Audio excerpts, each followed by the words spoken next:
Everyone आज ए video रे आम पाखे गोटे बहुत बड़ अपडेट अच्छी से अपडेट है आपंकर धरणीधर विश्वविद्यालय केन्दुझर रे आपंकर एडवर्टाइजमेंट आसी सर्ट एडवर्टाइजमेंट कौन पाई ना रेगुलर पोस्ट रिक्रुटमेंट पाई आपण माने जानिचंती हमर ओडिसा रे यूनिवर्सिटी ब्रांच रे बहुत सारे पोस्ट वैकेंसी अच्छी आ से वैकेंसी धीरे धीरे फिलअप हो बोली आमे आगु जानी थिले बहुत लेट पर फाइनली ये सब जिनस नोटिफाई होचे आ बड़ कथा हूँ कौन आगुरी ओपीएससी होता एवं कौन हम यूनिवर्सिटीज वाइज आपन को अप्लाई करिया को पड़ो जो भी प्रोसेस से डिटेल्स आम आगु को डिस्कसन करवा बाकी ये जो पोस्ट ग्रुप ए पोस्ट बोली आप बुझंतु माने ग्रुप ए पोस्ट रहिबो ता सहित एथिरे जो बेनिफिट्स रहिबो हेटा यूजीसी रो पे स्केल अनुसार रहिबो एटा कहीं ना कहीं स्टेट लेवल रे डायरेक्ट एंट्री पोस्ट रे एबडी आपण माने बेनिफिट्स कौन सी जगह मिलबो यूनिवर्सिटी ब्रांच रे जो बेनिफिट्स मिलबो सेटा हाईएस्ट ओके तो ये विषय आज आम डिटेल्स डिस्कसन तो करवा माने कौन कौन सब्जेक्ट रे वैकेंसी अच्छी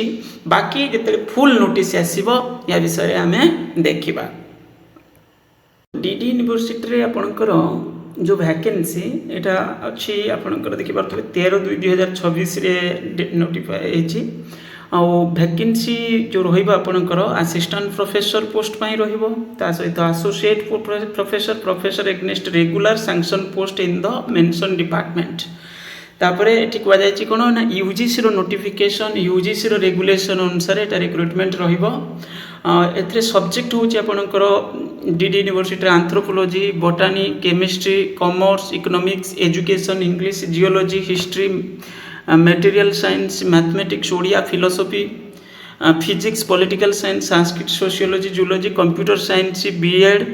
ये सब सब्जेक्ट रे आपणकर रहिबो आ ये लेटर अनुसार सब नोटिफाई आछि तापरे आपणकर जो डिटेल नोटिफिकेशन बहुत शीघ्र आसी जिवो आसला परे ऑनलाइन एप्लिकेशन करिया पड़िबो ऑनलाइन एप्लिकेशन रो डेट मध्ये एठी रहिछि एप्लिकेशन क्लोजिंग डेट मध्ये रहिछि 10/4 पर्यंत अछि ता माने टाइम तो बहुत रहिबो बाकी रहिला आपणकर प्रोसेस जोटा सेटा होछि यूजीसी रो रेगुलेशन अनुसार रहिबो यदि फुल नोटिस जते बेले आसीबो तादरे डिटेल्स आसिला नचेत नले आमे यूजीसी रेगुलेशन अनुसार डिस्कशन करबा पिला माने कोनती जे कोन एथिरे जदि मु लास्ट सेमिस्टर रे अछि अप्लाई करि परिबे कि देखो सेमिति तो एबे किछि नोटिस रे नाही जदि लास्ट सेमिस्टर रे पिला अप्लाई करि परिबो कि नाही सेटा होछि आपनकर लास्ट सेमिस्टर तार क्वालिफिकेशन जदि थिबो ताले से अप्लाई करि परिबो कि नाही सेटा होछि हम देखिबा जते बेले फुल नोटिस आसीबो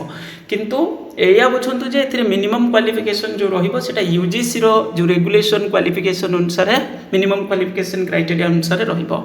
बाकी रहिला सिलेक्शन प्रोसेस सेटा प्राय तो एपीआई किंतु फिर भी फाइल फुल नोटिस आसिला परे आमे ताको डिटेल्स देखिकी डिस्कशन करबा ओके एबे आपण माने हमर टेलीग्राम ग्रुप रे जॉइन करंतु जहाँ भी किछि अपडेट आपनकर यूनिवर्सिटी वाइज तो वैकेंसी कारण आगु ओपीएससी रे रहउतला एबे यूनिवर्सिटी वाइज ही आसुची डिसेंट्रलाइज्ड फॉर्म रे तेणु करी एठी आपनको सब यूनिवर्सिटी रे नजर रखिया पड़िबो केबे कोन नोटिस इंटरव्यू डेट कोन आसुची तेणु करी हम चैनल ये होची एकमात्र माने हायर एजुकेशन रिलेटेड कंटेंट हमर एठी डिस्कशन करा जाउची ता सहित PGT regarding non teaching post तेणु करी वीडियो को माने चैनल को सब्सक्राइब करंतु ता सहित टेलीग्राम ग्रुप रे जॉइन करंतु टेलीग्राम ग्रुप जो अछि हमर कॉमन ग्रुप रे सेटा होची फ्री बाकी जो स्पेसिफिक ग्रुप रे जॉइन करिवे सेटा होची 30 रुपीस पे करिया को पडुची ओके 30 रुपीस पे करके जॉइन करंतु बाकी आमे एडिशनल यदि किछ अपडेट आसला म आपनको जणैबी टेलीग्राम रे मध्ये अपडेट दिया जाउची थैंक यू।